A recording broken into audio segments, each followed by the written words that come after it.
what they've accomplished and what they offer their agents and what they offer their customers. That's far better and different from the big national franchise kind of chain. And so that's a little bit what I want to talk about today, and some of the differences between the ordinary kind of old school real estate companies and at properties. Their marketing department is in Chicago, but I have full access to them, and these books and different things that they do for me help me provide my customers with just better marketing, print materials, web presence, and then what we'll talk about today is kind of the social media thing. So it's kind of a changing real estate market, and I am not clueless when it comes to technology, but I'm kind of a dinosaur when it comes to that stuff.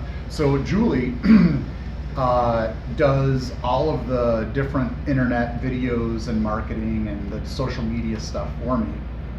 And it's pretty amazing how far you can reach customers with digital marketing nowadays. So that's what the flyer kind of talks about. Not everybody, but a lot of people are on Facebook, and everybody's using Google for searches and YouTube to watch videos. A lot of professionals are on LinkedIn, and then a lot of maybe the younger generation is on Instagram, which is a lot like Facebook, but just a little bit different, I guess. And so the first thing here is just the At Properties marketing book. When I come over to, or whenever I go to look at a property to list, I do a presentation where we'll just go through this book and we'll talk a little bit more in depth about At Properties and their sales of over $32 billion in home sales so far. I think they've been in business 14 or 15 years. It talks about how they've kind of grown and moved into Southwest Michigan and into Wisconsin. These are the two owners of the company, Thad Wong and Mike Golden, who we've met both like for 5 minutes. Yeah, briefly. Yep. So what I really like about those two is they still work.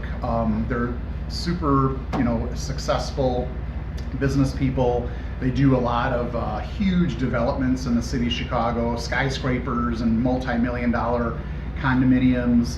Of course, that's not what our market is, and it's a lot different, but they're really, they just seem to be really down-to-earth guys, and I think that they use their position with the company and their success to really reach out with some huge charitable organizations that they're involved with. And I think the one they've got going right now is the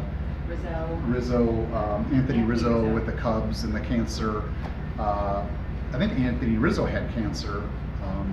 And anyways, he started a foundation, the Rizzo Cancer Foundation. So they're involved with that. They're involved with the Immerman Angels, which Danielle has been working with. And Immerman Angels is cancer patients They're mentor. It's a mentoring.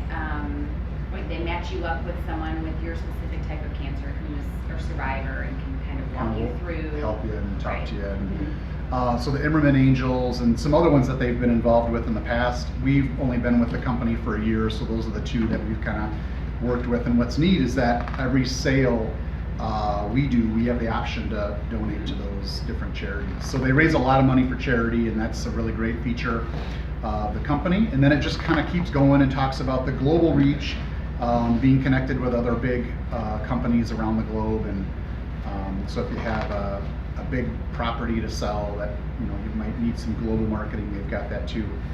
But moving into these smaller towns in Wisconsin and Michigan, it's a kind of a different business altogether. I spent some time with my boss yesterday looking for a new location for our office, and it's so much different because in Chicago